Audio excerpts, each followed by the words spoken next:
साधुबोध झाला नुरोनी आठेला, ठाईच मुराला अनुभव. कापुराची वाती उजळली ज्योती, ठाईच समाप्ती झाली जैसी. मोक्ष रेखे आला भाग्य विनटला, साधूचा अंकिला हरिभक्त. ज्ञानदेवा गोडी संगती सज्जनी, हरि दिसे जनी वनी आत्मतत्वे. हरिमुखे म्हणा हरिमुखे म्हणा, पुण्याची गणना कोण करी. चौधरी परिवाराच्या वतीनं आयोजित या प्रतिवर्षिक प्रवचनमालेच्या यावर्षीच्या दुसऱ्या सत्राला आपण आरंभ करतो आहोत. ज्ञानेश्वर महाराजांच्या हरिपाठाच्या 6व्या अभंगाचा विचार आपण कालपासून करतो आहोत आणि त्या विचाराचा प्रारंभ हा 5व्या अभंगाच्या शेवटच्या पंक्तीमध्ये 5व्या अभंगाच्या शेवटच्या पंक्तीमध्ये झालेला आपल्याला दिसून येतो. आणि त्या अभंगामध्ये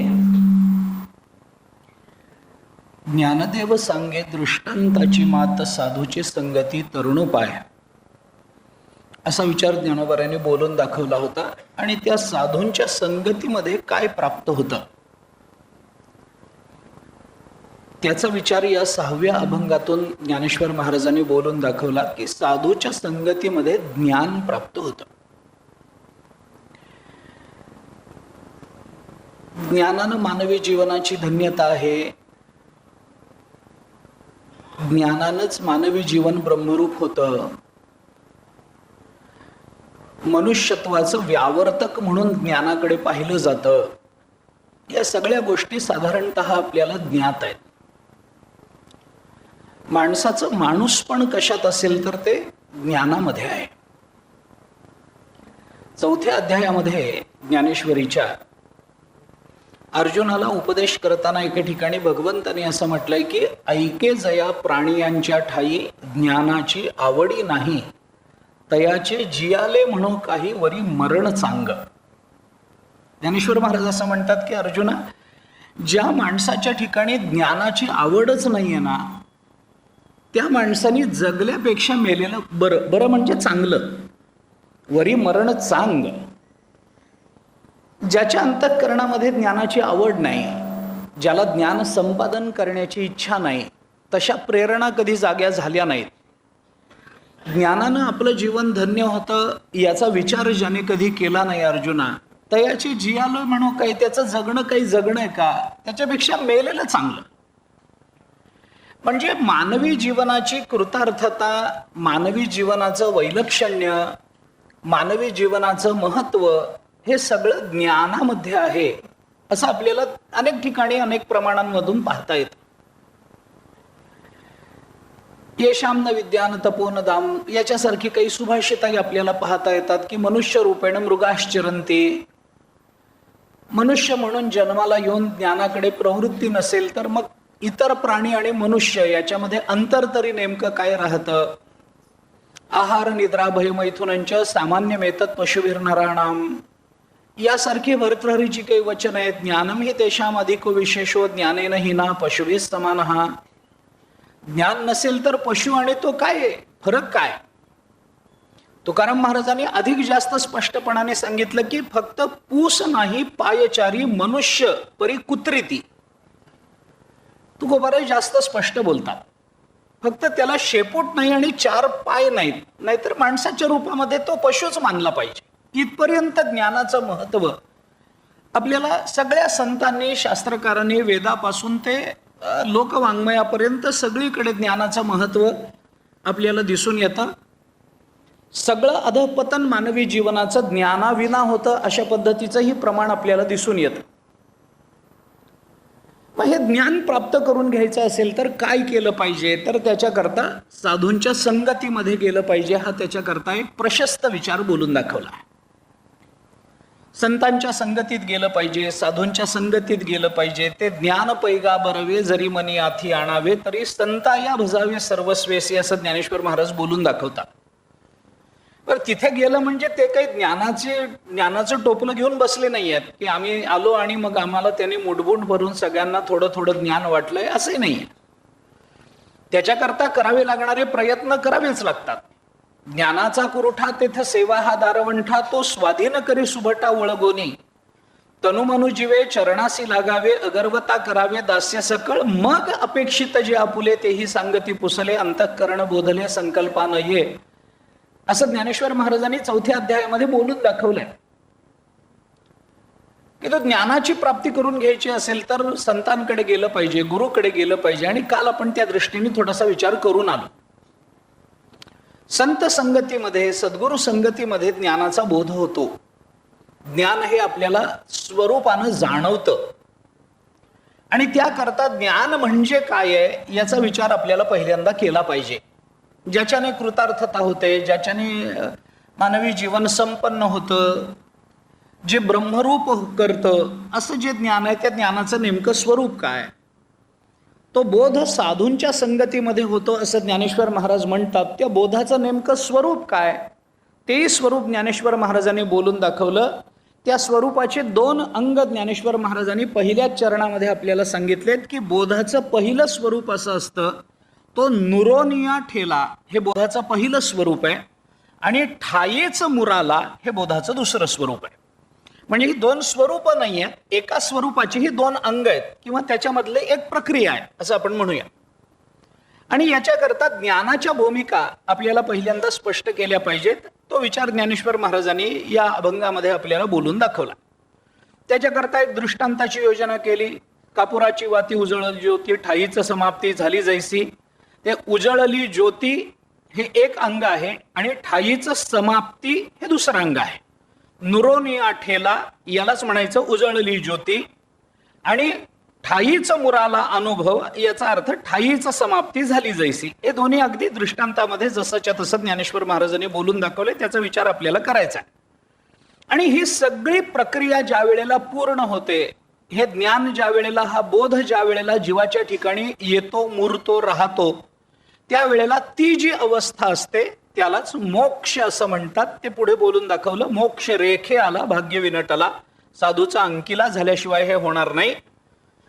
आणि असं जे होतं त्या ज्ञानाचा परिणाम काय होतो तर ज्ञानदेवा गुढी संगती सज्जनी, हरी दिसे जनी वनी आत्मतत्वी, सर्वत्र एका परमतत्वाचा अनुभव येतो. हा त्या ज्ञानाचा परिणाम आहे. असं एकूण अभंग आहे. अभंगाचा साधारण अर्थ आणि साधारण भाव असा आहे. आणि मग सद्गुरूंकडे गेल्यानंतर तो बोध जर होत असेल तर त्यांच्याकडे जाऊन ते आपल्याला काय देतात आणि आपण कोणतं साधन केलं पाहिजे, त्याच्याकरता आम्ही काय केलं पाहिजे, त्याला ज्ञानेश्वर महाराज सांगतात. त्यांच्याकडे जाऊन एवढंच कर, हरिमुखे म्हणा, हरिमुखे म्हणा, पुण्याची गणना कोण करी. हा साधारण अभंगाचा भाव आपल्याला डोळ्यासमोर ठेवता येतो. आपण काल त्या संबंधामध्ये थोडासा विचार करत होतो. ज्ञानाची भूमिका, ज्ञान साधूंच्या संगतीमध्ये तो बोध प्राप्त होतो. तो बोध म्हणजे काय आहे, त्या ज्ञानाचं स्वरूप काय आहे, या संबंधानं काल आपण थोड्याशा विचाराला प्रारंभ केला होता. त्याच्यामध्ये साधू, संत, सज्जन असे जे शब्द ज्ञानेश्वर महाराजांनी वापरलेत, त्याच्यामध्ये व्युत्पत्तीच्या दृष्टीने किंवा धात्वार्थाच्या दृष्टीने जरी काही भेद दिसत असला तरी तो भावभेद म्हणून मानावा लागतो. साधारणतः हे शब्द जेव्हा एकटे एकटे वापरले जातात तेव्हा त्या सगळ्यांचा मिळून एकच अर्थ होतो. पण ज्या वेळेला हे शब्द एकत्रित येतात त्यावेळेला मात्र त्याचा भावभेद बघावा लागतो. ज्ञानेश्वर महाराज साधू बोध झाला असं म्हणतात. साधू हा शब्द सत्तेबरोबर असणाऱ्या सामर्थ्याचा वाचक आहे आणि संत हा शब्द सामर्थ्याबरोबर असणाऱ्या सत्तेचा वाचक आहे. आपण काल त्या संबंधात थोडासा विचार करून आलो. आता हे सामर्थ्य आणि ही सत्ता याच्यामध्ये थोडासा विचार जर आपल्याला करायचा झाला तर आपल्याला ज्ञान प्राप्त करून घेणं, हे ते ज्ञान आपल्या ठिकाणी येणं, आपण ज्ञानस्वरूप होणं, ही सत्ता आहे. ही सत्ता आहे. आणि आपल्याला प्राप्त झालेलं ज्ञान आपल्याला इतरांना देता येणं हे सामर्थ्य आहे. सेवितो हा रस ही सत्ता आहे, पण वाटितो आणि का हे सामर्थ्य आहे. हा त्याच्यातला भेद आहे. ज्ञानेश्वर महाराज हा भावभेद आपल्याला सांगतात. इथं साधू शब्दाचा विशेषत्वाने विचार केला. त्या साधू शब्दाचा भाव काय वगैरे आपण जास्त खोलात आत्ता जाण्याचं कारण नाही आहे. परंतु ज्ञानेश्वर महाराज म्हणतात त्या संतांच्या संगतीमध्ये, साधूची संगती तरुणोपाय, काय तरुणाचा उपाय, तर आपल्याला हे प्राप्त होतं. काल आपण असा विचार करत होतो की आपण साधन कोणतंही केलं तरी त्याच्यामध्ये संत संगतीची अपेक्षा असते. साधन कोणतंही करा, कर्म मार्गाने जायचं तरी संत संगतीची अपेक्षा आहे, गुरुकृपेची आवश्यकता आहे. योग मार्गाने जा, ज्ञान मार्गाने जा, भक्ती मार्गाने जा, अथवा कसंही जा. बाबा ममता निशी अहंकार दाट, गुरु वचने फुटली पहाट, मग माता भक्ती भेटली बरवंट, असं वासुदेवामध्ये आपण म्हणतो. याच्यामध्ये माता भक्ती भेटली बरवंट, ती बरवंट माता भक्ती माता भेटायची असेल तरी गुरु वचने फुटली पहाट ही अपेक्षा बोलूनच दाखवलेली. ज्ञानाकरता गुरुकडे जावं लागतं, गुरु तेथ ज्ञान वगैरे ते चालते ज्ञानाचे बिंब अशी प्रमाण सापडतात. योगाचाही विचार काल आपण करून आलो. शास्त्रकारांनी चिंतन करताना असं सांगितलंय, न तपांसी न तीर्थानी, तुम्ही तप करा, तुम्ही तीर्थभ्रमण करा, न शास्त्राणी जयंतीच, तुम्ही शास्त्राचा विचार करा, काही करा. न तपांसी न तीर्थानी शास्त्राणीच जयंतीच, तुम्हाला कोणतंही साधन केलं तरी सुद्धा संसार सागरोत्तारे सज्जना सेवनम विना, पण संतांची संगती केल्याशिवाय याच्यातलं एकही साधन आपल्याला साध्यापर्यंत पोचवत नाही. आपल्याला त्या ज्ञानाकरता विवेक वैराग्य हवं असेल तर तो विवेक तिथेच प्राप्त होणार. काल आपण बोललो, बिभत्स विषयम दृष्ट्वा को नाम न विरज्यते, घाणेरडा पदार्थ बघितल्यानंतर कुणाला वैराग्य प्राप्त होणार नाही. त्यागाची भावना अंतःकरणामध्ये निर्माण होण्याकरता आपल्याला विषयाचं स्वरूपच जाणलं पाहिजे असं नाही. व्यवहारामध्ये बऱ्याच वेळेला त्या विषयाची घृणा सुद्धा आपल्याला त्या विषयाच्या त्यागाला कारण ठरते. पण ती बिभत्सता, ती घृणा नित्यत्वानं आपल्या ठिकाणी टिकून राहील याची शाश्वती देता येत नाही. थोडक्यात, एखादा पदार्थ एका कालामध्ये त्याज्य वाटत असला तरी तो प्रत्येक कालामध्ये त्याज्य वाटेलच याची शाश्वती नाही आहे. म्हणून काल आपण जेवण झाल्यानंतरचं उदाहरण दिलं की भूक लागली, मनुष्य जेवला आणि जेवणानंतर विचारलं तर जेवायचंय का, तर तो नको म्हणतो. पण तोच मनुष्य 4-2 तासांनी घरात हेच विचारत येतो की सकाळचं काही आहे का. मग असं का होतं, तर एका कालामध्ये त्याज्य झालेला पदार्थ हा अन्य कालामध्ये त्याज्य होईलच याची शाश्वती नसते. याच्याकरता पदार्थाबद्दलची घृणा एवढंच एक कारण नसतं, तर पदार्थाच्या स्वरूपाचा बोध व्हावा लागतो, तर वैराग्य निर्माण होतं. आणि हा पदार्थ असा आहे हे कळण्याकरता एक विवेक लागतो. इतर पदार्थांपेक्षा या पदार्थामध्ये त्याज्यता काय आहे हे कळण्याकरता एक विवेक लागतो. विवेक शब्दामध्ये विच हा धातू आहे, ज्याचा अर्थ निवडणे असा केला जातो. निवडणे या अर्थाने विच धातू चालतो. आपण विवेचन करणं असं म्हणतो किंवा विचार करणं असं म्हणतो, त्याच्यातही विच धातू आहे. आम्ही विचार करतो म्हणजे नेमकं काय करतो, तर त्यातल्या त्यात जे चांगलं आहे, जे हितावं आहे त्याचा स्वीकार आम्ही करण्याचा प्रयत्न करतो, हा विचार असतो. विवेकामध्ये काय असतात, चांगलं वाईट याची पारख करून जे वाईट आहे त्याचा त्याग करणं आणि जे चांगलं आहे त्याचा स्वीकार करणं. आपण विवेक वैराग्य हे शब्द सामान्यतः एकत्रित बऱ्याच वेळेला वापरतो. काय असतं, अगदी त्याच्यातला सामान्य भूमिका त्याची जर सांगायची झाली तर लक्षात घ्या, विवेक करणं, विचाराचं एक अंग विवेक आहे आणि विचाराचं दुसरं अंग वैराग्य आहे. मी आपल्याला थोडंसं ते खुलासा करून सांगतो. विचाराचं एक अंग विवेक आहे. आम्ही विचार करतो, विचारामध्ये काय होतं की हे चांगलं आहे, हे वाईट आहे हे आम्हाला कळतं, हे योग्य आहे, हे अयोग्य आहे हे कळतं, आत्मय अनात्मय कळतं, नीती अनिती कळते, चांगलं वाईट कळतं, त्याज्य स्वीकारार्ह काय आहे ते कळतं, हे उपादेय कळतं. मग हे जर कळत असेल तर त्याच्यातलं जे चांगलं आहे त्याचा स्वीकार हा विवेक आहे आणि त्याच्यातलं जे वाईट आहे हे आम्हाला विचारानं जाणवलेलं असतं त्याचा त्याग करणं हे वैराग्य. अगदी सरळ विचार आपण करा. विवेकामध्ये फक्त निवडणं नाही आहे, निवड तर कोणालाही करता येते. अगदी साधा विचार आहे बघा ना, आपण निवड कोणालाही करता येते. अगदी सामान्य उदाहरण बघा, एखाद्या बैलासमोर जर आपण विषारी चारा आणि चांगला चारा ठेवला तर बैल सुद्धा हा विषारी आहे म्हणून तो सोडून देतो आणि चांगल्या चाऱ्यालाच तोंड लावतो, म्हणून तो विवेकी होतो काय, तर हा विवेक नाही आहे. चांगलं वाईट निसर्गतः सगळ्यांनाच कळत असतं, परंतु त्याच्यातल्या चांगल्याचा स्वीकार करणं आणि वाईटाचा त्याग करणं हे जेव्हा विचारपूर्वक होतं तेव्हा विवेक वैराग्याच्या भूमिका सिद्ध होत असतात. नाहीतर तात्पुरतं आम्हाला निसर्गतः हे कळालंय म्हणून आपण त्याचा सोडून देतो. एखादं लहान मूल आहे, रांगतं असतं, कुठेतरी उदबत्ती समई लावलेली असते, तिथे ते रांगत जातं, त्याची आई त्याला सांगते त्याला हात नको लावू, ते हाय, मूल सोडून देतं. म्हणजे काय, त्याच्या ठिकाणी वैराग्य निर्माण झालं का?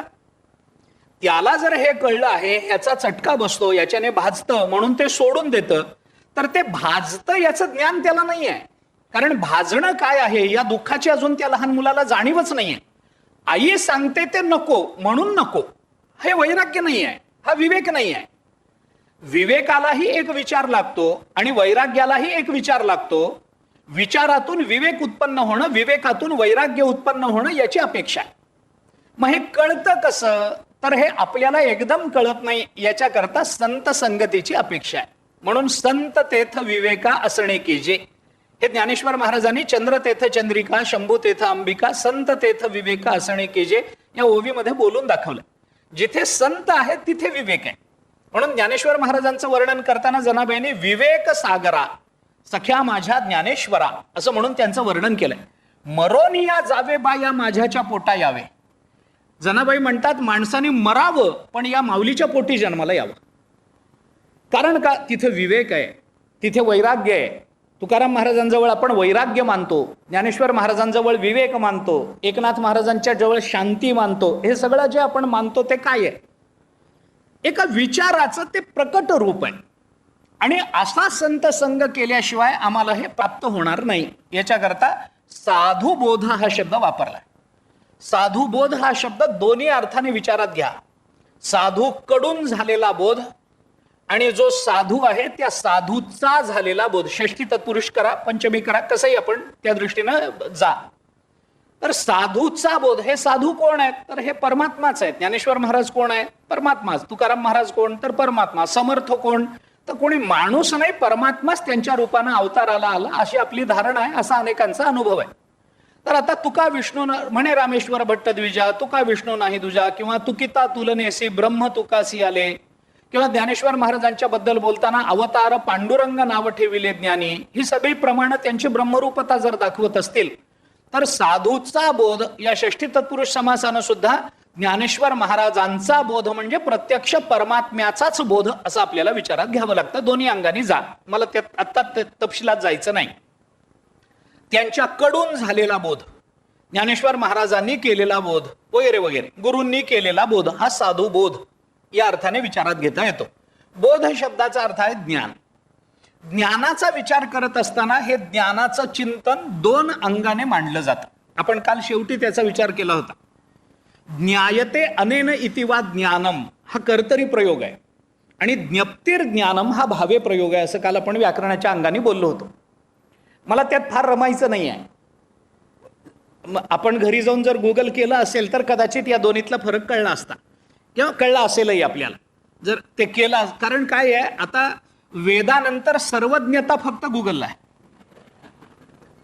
म्हणजे अजूनही आम्ही वेदाला स्थान देतोय, पण कदाचित त्याच्यानंतर ते तेच आहे. काही विचारात तो सांगतो. बरं, चांगली गोष्ट आहे. कर्तरी प्रयोग आणि भावी प्रयोगामध्ये, कर्तरी प्रयोगामध्ये काहीतरी क्रियेची अपेक्षा असते आणि भावे प्रयोग हा नेहमी स्थिती आणि स्वरूप अर्थाने वापरला जातो. सामान्यत्वानं त्याचा विचार करायचा झाला तर ज्ञायते अनेन इति वा ज्ञानम ही ज्ञानाचं हे लक्षण आहे, परंतु हे लक्षण परिपूर्ण लक्षण नाही आहे. परिपूर्ण नाही आहे. मी ज्याच्याने जाणतो त्याला ज्ञान असं म्हणा. ज्ञायते अनेन, ज्याच्यानं मला जाणता येतं त्याला ज्ञान म्हणा. ज्याच्याने जाणता येतं, काय जाणलंय मी, की माझ्यासमोर हा ग्रंथ आहे, हा रंग काळा आहे, हा रंग निळा आहे, हा माझा चष्मा आहे, माझ्या समोर फुलांची माला पडलेली आहे, हे सगळं मी जाणतो. आणि मी ज्याच्याने हे जाणलं त्याला ज्ञान असं म्हणतात. हे ज्ञानाचं जे लक्षण केलं गेलं ते सामान्यत्वाने, पण हे ज्ञानाचं खरं लक्षण आहे का, तर खरं लक्षण नाहीये. का नाहीये? कारण हे फूल आहे हे मला कळल्यामुळे माझ्या जीवनामध्ये नेमका काय फरक पडलाय, काही पडला नाही. इकडे स्त्रिया बसल्या, तिकडे पुरुष बसलाय, हा पुरुष आहे, हे स्त्री आहे, हा काळा रंग आहे, हा पांढरा रंग आहे, हे मला कळलं. मला वाटतं हे ज्ञान आहे, कारण याच्यानं मी जाणलंय की हा काळा रंग, हा पांढरा रंग ज्ञायते अनेन, मी याच्याने जाणलं गेलंय, ज्याच्याने मी हे जाणलंय काळं पांढरं, त्याला ज्ञान असं म्हणतात. याच्याने माझ्या जीवनावर काय परिणाम झाला? तर काही परिणाम झाला नाही, काहीच परिणाम झाला नाही. म्हणून ज्ञानाचं लक्षण करत असताना एवढं लक्षण हे जे ज्ञान म्हणून केलं जातं, हे ज्ञायते अनेन इति वा ज्ञानम, हे ज्ञानाचं गौण लक्षण आहे, मुख्य लक्षण नव्हे. गौणार्थानं ज्ञान म्हटलं जातं. स्त्री पुरुष कळले म्हणजे काय झालं? ही स्त्री आहे आणि हा पुरुष आहे असं ज्या वेळेला मला कळतं, तेव्हा मी म्हणतो ही स्त्री आहे आणि हा पुरुष आहे. लोक असं म्हणतात, काय ज्ञानी महात्मा आहे, याला स्त्री आणि पुरुष हे कळले, असं कोणी म्हणेल का? ते सगळ्यांनाच कळतं, ते सगळ्यांनाच कळतं. त्याच्याकरता मला काही विशेष परिश्रम करावे लागले नाहीत, त्याच्याकरता मला काही फार मोठी साधना करावी लागली नाही, त्याच्याकरता गुरुचरणाचा आश्रय करावा लागला नाही, त्याच्याकरता ग्रंथ बघावे लागलेले नाहीत. हे सामान्यत्वानं सगळ्यांनाच कळत असतं. याला ज्ञान म्हणतात, पण हे ज्ञान वेदांत दृष्टीने याला वृत्ती ज्ञान असं म्हणतात. आणि वृत्ती ज्ञानाला जी ज्ञानरूपता येते ती गौणार्थानं येत असते, मुख्यार्थानं येत नाही. थोडेसे माझे शब्द हे पारिभाषिक आहेत. या सगळ्याचा तपशिलात विवरण करत जाणं म्हणजे अभंग न सोडवणं किंवा हरिपाठावर न बोलणं असा त्याचा अर्थ होईल. याच्याकरता मी फार तपशिलात जात नाही. काय होतं याच्यामध्ये? हे मी जाणलं, गोष्ट खरी आहे, पण हे जाणलं कशाने? ही स्त्री आहे हे मला कळलं कशाने? तर माझ्या इंद्रियांनी मला कळलं.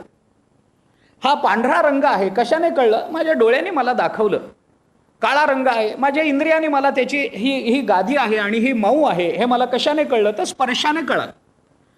माझ्या त्वचेकडून जे स्पर्शज्ञान मला झालं, त्या इंद्रियाकडून, त्या ज्ञानेंद्रियाकडून, त्या त्वचेकडून मला जे ज्ञान होतं, माझ्या डोळ्याकडून मला जे ज्ञान होतं, अरे हा अमका अमका राग आहे, हा स्वर असा असा लागला, हा स्वर कणसूर लागला, हा अमुक लागला, हा हे सुरात आहे, हे मला स्वर कानावर पडल्यानंतर मला कळतं, अरे कुठेतरी भजन चालू आहे, अरे हे बोलणारी कोणीतरी स्त्री आहे. हे कानाने मला जाणून दिलं.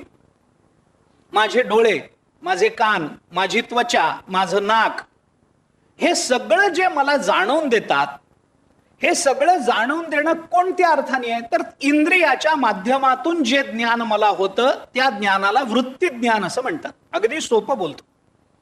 बरं, इंद्रिय जाणून देतात का? तर इंद्रिय जाणून देत नाहीत. इंद्रिय हे माध्यम आहे. माझे डोळे मला जाणून देत नाहीत. वेदांताचा विचार त्याच्या मागे असा आहे की एखाद्या पदार्थाकडे, फुलाकडे मी जेव्हा पाहतो आणि हे फुल आहे असं मला कळतं, तेव्हा माझे डोळे मला जाणवून देत नाहीत. त्याच्या मागची प्रक्रिया अशी आहे की माझी अंतःकरण वृत्ती, आता ते वृत्ती कशाला म्हणायचं हाही एक स्वतंत्रच मुद्दा आहे, पण माझी अंतःकरण वृत्ती माझ्या डोळ्याच्या माध्यमातून फुलाकडे जाते. समोर विषय कोणता आहे याच्यावरून इंद्रिय कोणतं निवडायचं हे कळत जातं. शब्द, स्पर्श, रूप, रस आणि गंध हे 5 विषय आहेत. याच्यातून शब्द या विषयाकडे जायचं असेल तर कान हे इंद्रिय हे माध्यम निवडलं जातं वृत्तीकडून. रूप हा जर विषय आला असेल तर डोळे हे माध्यम निवडलं जातं वृत्तीकडून. जर स्पर्श हा जर विषय असेल तर माझी त्वचा हे माध्यम निवडलं जातं. असं प्रत्येक एक माध्यम निवडलं जातं आणि त्या माध्यमातून त्या विषयापर्यंत अंतःकरण वृत्ती जाते. त्या विषयाशी तदाकार होते आणि तदाकार झाल्यानंतर मला कळतं की हे फूल आहे, हा रंग पांढरा आहे, हे वस्त्र आहे, हा घट आहे, हे जे मला कळतं हे सगळं कळतं ते इंद्रियांच्या माध्यमातून कळतं. माध्यम फक्त इंद्रिय आहे, जाणून देणारी वृत्ती असते, म्हणून त्याला वृत्ती ज्ञान असं म्हणतात. नुसते डोळे काही करू शकत नाहीत, नुसते कान काही करू शकत नाहीत. आपण एखाद्या माणसाला असं म्हणतो की अहो यांना आता ऐकू येत नाही, हे बहिरे झाले. माणूस बहिरा आहे असं आपण जेव्हा म्हणतो त्याचा अर्थ असा कधीच नसतो की त्याला कान नाही आहेत. बहिरा आहे म्हणजे काय? बहिरा आहे म्हणजे त्याला कान आहेच आहेत, पण ते काम करत नाहीयेत. म्हणून अंतःकरण वृत्ती त्या इंद्रियाचा स्वीकार करत नाही. मग ऐकायचं असेल तर तो म्हणतो काही ऐकू येत नाही, खाणाखुणा करून सांगा, खाणाखुणा करून सांगा म्हणजे मला कळेल कुठे जायचंय, काय करायचंय, काय आणायचंय. खाणाखुणा करा, कारण माझे डोळे चांगले आहेत, माझी इंद्रिय वृत्ती डोळ्याचा वापर करते पण कानाचा वापर करत नाहीये, मला ऐकू येत नाही. मग ऐकून न आलं की मग गोंधळ उडतात आपल्या व्यवहारामध्ये. अनेक वेळेला आपल्याला हे अनुभव आहेत. आणि मग एक विचारलं तर चौथंच काहीतरी तो सांगत राहतो. जेवण झालं का? कालच रात्री गावाहून आलो, असली काहीतरी उत्तरं देत राहतो. ते असे होतात, काही अडचणी निर्माण होतात. ते दोन बहिरे रस्त्यात एकमेकांना भेटले, काय गमती होतात. तर एकाने दुसऱ्याला असं विचारलं की तुम्ही भाजी आणायला बाजारात चाललाय का? तर दुसऱ्या बहिऱ्याने पहिल्या बहिऱ्याला असं सांगितलं की नाही नाही, मी भाजी आणायला बाजारात चाललोय. मग पहिला असं म्हणाला की असं होय, मला वाटलं तुम्ही भाजी आणायला बाजारात चाललाय. काय झालं? तर काहीच झालं नाही, कारण दोघांनाही नीट ऐकू येत नाही. याला जे बोलायचंय ते त्याला कळत नाही. का कळत नाही? कर्ण नावाचं इंद्रिय आहे, पण इंद्रिय असलं तरी इंद्रियाची अधिष्ठात्री देवता नसल्यामुळे अंतःकरण वृत्ती त्या इंद्रियाची निवड करत नाही. आणि मग कानाच्या माध्यमातून आपण म्हणतो आम्हाला ऐकू येत नाही, मला ज्ञान होत नाही. ज्ञानाची प्रक्रिया विचारात घेत असताना ज्ञायते अनेन हे वृत्तीज्ञान का म्हणायचं? आणि वृत्तीज्ञान कुणा सगळ्यांना होतं, वृत्तीज्ञान सगळ्यांना होतं, पण वृत्तीज्ञान सगळ्यांना एकच होईल याची शाश्वती नसते. हे थोडंसं अवघड प्रकरण आहे, मला कल्पना आहे, मला चेहरे सांगतात. तर हा म्हणजे काय होतं, म्हणजे त्याच्यात दोष काहीच नाही आहे. पारिभाषिक शब्द बऱ्याच वेळेला कानावरून गेलेले नसतात म्हणून गोंधळ उडतो, बाकी काही नाही. वृत्तीकडून होणारं ज्ञान ते वृत्तीज्ञान. वृत्तीज्ञानामध्ये स्त्री आहे, पुरुष आहे, पांढरा रंग आहे, काळा रंग आहे, वस्त्र आहे, घट आहे, अमुक आहे, तमुक आहे, हे सगळं सगळ्यांना कळत असतं. पण त्याच्यामध्ये भेद निर्माण होऊ शकतात. वृत्तीत काय होतं, वृत्तीज्ञान हे नेहमी पुरुषतंत्र असतं असं मानलं जातं. आता ही एक नवीन संकल्पना मी आपल्या समोर ठेवतो. ज्ञान हे पुरुषतंत्र आणि वस्तुतंत्र या दोन रूपानं होतं. मी उदाहरणाने सांगतो, मला आपल्याला फार कंटाळा आणायचाच नाही आहे, साधं साधं मला बोलायचं आहे. पुरुषतंत्र असणं म्हणजे काय, तर पुरुष भेदानं प्रत्येकाचं ज्ञान वेगळं असणं. मी उदाहरणाने सांगतो आपल्याला. एखादी गोष्ट सगळ्यांना समानत्वानं जाणवेल असं नाही आहे. वेगवेगळी ज्ञान होतात, वेगवेगळे भ्रम होतात, वेगवेगळ्या पद्धतीचा संबंध असतो. त्यामुळे एखाद्या व्यक्तीचं ज्ञान होताना हा पुरुष आहे असं ज्ञान एखाद्याला होतं, तर दुसरा असं म्हणतो पुरुष असला तरी स्वभाव चांगला नाही आहे. तिसरा म्हणतो तुम्हाला तसा अनुभव असेल पण माझा अनुभव चांगला आहे. होतं की नाही असं? एकाच व्यक्तीबद्दल वेगवेगळे ज्ञान होऊ शकतात. वेदांताने याला उदाहरण फार चांगलं दिलं. पुरुषतंत्र ज्ञान आणि वस्तुतंत्र ज्ञानाचा विचार सांगताना वेदांताने फार चांगला विचार बोलून दाखवला. उदाहरण त्याला दिलं. एक 4 माणसं आहेत, संध्याकाळच्या वेळेला एकत्र फिरायला बाहेर पडली आणि त्या चौघांनाही एके ठिकाणी एक दोरी अशी वेडी वाकडी पडलेली दिसली. तर चौघांनाही जे ज्ञान होईल ते एकच होईल का? एक म्हणेल अरे हा साप आहे, दुसरा म्हणेल साप वगैरे नाहीये, कुणाच्या तरी कमरेचा पट्टा गळून पडलाय, तिसरा म्हणेल अरे नाहीये, काहीतरी जमीन दुभंगलेली दिसते, कोणी म्हणेल नाही नाही ही कुणाच्या तरी गळ्यातला हार किंवा माला पडलेली दिसते.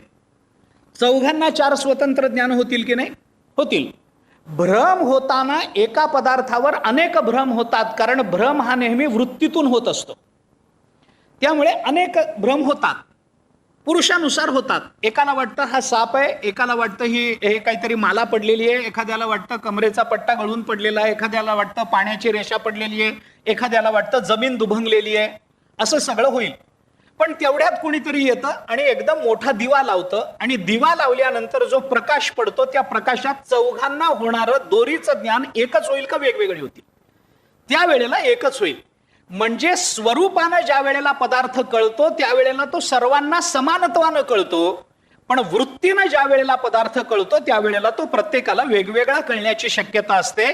कारण प्रत्येकाची वृत्ती, प्रत्येकाच्या गुणांचा विचार करताना सगळ्यांच्याच ठिकाणी गुणांचं समीकरण सत्व रज तम या 3 गुणांचं समीकरण समानच असतं असा नियम नसतो. याकरता म्हणून वृत्तीतून होणारं ज्ञान प्रत्येकाचं वेगळं आहे आणि या ज्ञानाला ज्ञान म्हटलं जातं. वास्तविक हे ज्ञान नाहीये, हे अज्ञानच आहे. आता हा अजून थोडासा पुढचा विषय. अहो हा पुरुष आहे, ही स्त्री आहे, हे कळणं अज्ञान आहे? 100% अज्ञान आहे. ऐका, हा पुरुषाला स्त्री म्हणणं हे अज्ञान आहे, मी मान्य करतो. स्त्रीला पुरुष संबोधणं हे अज्ञान आहे.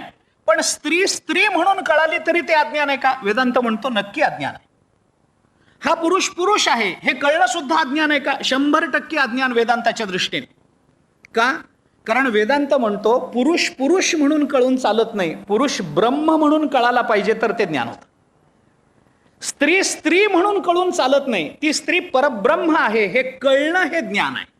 मग त्या स्त्रीला स्त्री म्हणून जर कोणी दाखवत असेल आणि ती जर आमची इंद्रिय असतील तर इंद्रियांच्या माध्यमातून होणारं ज्ञान खरं ज्ञान नाही. म्हणून ज्ञानाचा विचार करत असताना 4 पद्धतीनं ज्ञानाची भूमिका मांडली गेली आहे. 4 पद्धतीनं.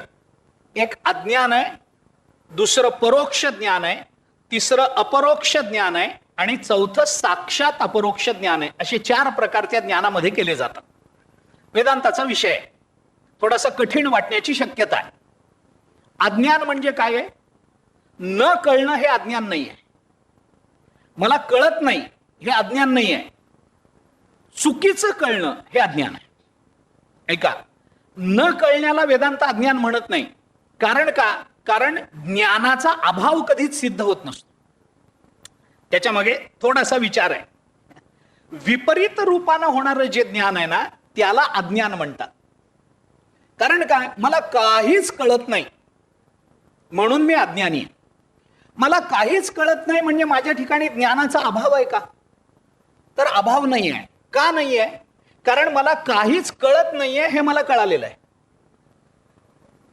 मला काहीच कळत नाहीये हे मला जर कळालेलं असेल तर मला काही कळत नाहीये हे मला कळणं, इथं ज्ञानाचा अभाव नसतो, ज्ञान आहे. फक्त जे कळालेलं असतं ते चुकीचं कळणं याला अज्ञान म्हणतात.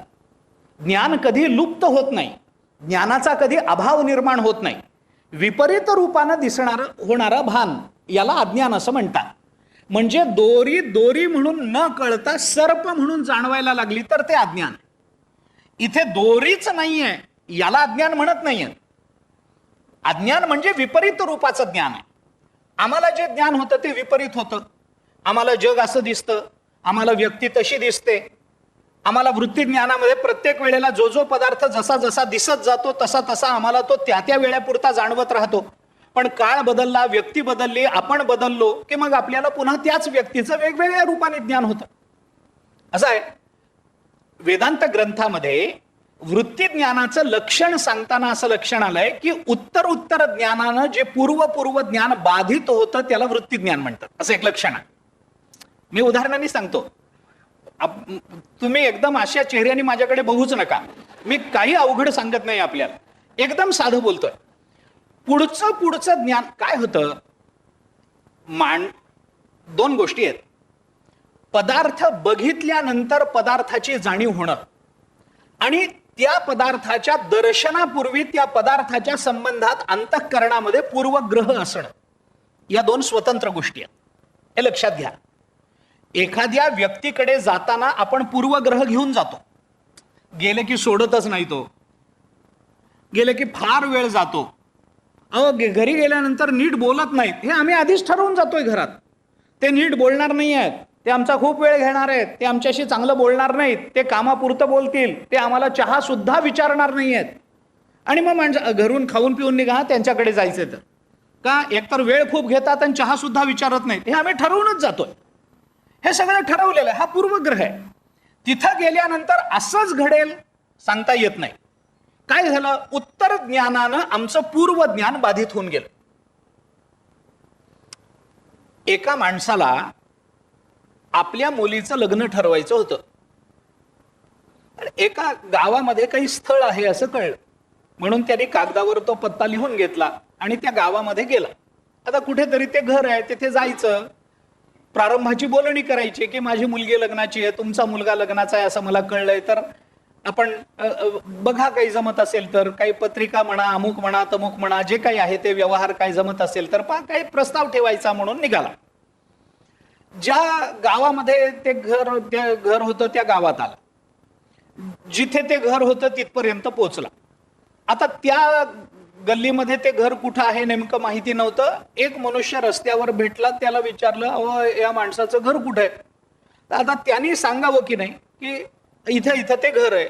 माणसं सरळ सांगत नाही. ते म्हणतात कशा करता, तुला काय करायचंय? तो कशा करताही जात असेल. पण माणसं कशा करता, मग यांनी सांगितलं माझी मुलगी लग्नाची आहे, त्यांचा मुलगा लग्नाचा आहे असं मला कळलं, म्हणून मी विचारलं की त्यांनी सांगितलं ह्याच्यापेक्षा मुलीला कायम अविवाहित ठेवा, पण त्या घरात देऊ नका. मी या गावातला आहे, कशाला त्या घरामध्ये तुम्ही मुलगी देता, अमुक आहे तमुक आहे असं आहे तसं आहे. त्यांनी काय सांगितलं, म्हटलं ठीक आहे, कुठे आहे घर, त्यांनी सांगितलं. निघाल. पुढे निघाल्यानंतर आणखीन एक गृहस्थ भेटली. त्यांना अहो या माणसाचं घर, त्यांनी विचारलं कशा करता, यांनी सांगितलं नाही त्यांच्या मुलगा लग्नाचा आहे, माझी मुलगी लग्नाची आहे. म्हणून तो म्हणाला यासारखं उत्तम स्थळ तुम्हाला पंचक्रोशीत सापडणार नाही, डोळे झाकून मुलगी द्या, सुखात राहील. मग त्याने विचारलं आता एका माणसाने मला असं सांगितलं की मुलगी अविवाहित राहिली तरी चालेल, पण तिला त्या घरामध्ये देऊ नका. त्यांनी सांगितलं. मग याने विचारलं असा बुटका माणूस होता, बरोबर आहे, चष्मा घातलेला होता, बरोबर, असा असा चालत होता, बरोबर, चेहरा असा होता, बरोबर, दाढी वाढलेली होती, हा बरोबर, हो बरोबर आहे, तो त्यांचा सख्खा भाऊ आहे, कालच भांडणं झाली आहे. होतं की नाही असं, तर होतं. मग अजून थोडंसं पुढे गेला, मग मी सांगतो तुम्हाला त्या घरामध्ये मुलगी द्या, काही चिंता करू नका. अजून थोडंसं पुढे गेला, अजून एक माणूस भेटला, त्याला विचारलं आमकं घर, तो कशा करता, म्हणे मुलगी द्यायची. तो म्हणाला अहो कशाला त्या घरामध्ये मुलगी देता, कशा करता देता, चांगलं तुम्ही दुसरं स्थळ बघा कुठेतरी, चांगल्या घरामध्ये मुलगी द्या. काय त्या घरामध्ये, आम्ही या गावात राहणारी मंडळी हो. अहो म्हणे आत्ता एका माणसाने मला सांगितलं की असं असं आहे म्हणून, की त्या घरामध्ये डोळे झाकून मुलगी द्या.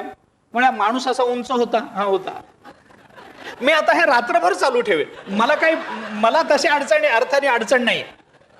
पण पुढची माणसं भेटत गेली की मागची ज्ञान त्याच घराबद्दलची बाधित होतात ना. पुढच्या उत्तरोत्तर ज्ञानानं पूर्व ज्ञान जर बाधित होत असेल तर बाधित होणाऱ्या ज्ञानाला वृत्ती ज्ञान म्हणा.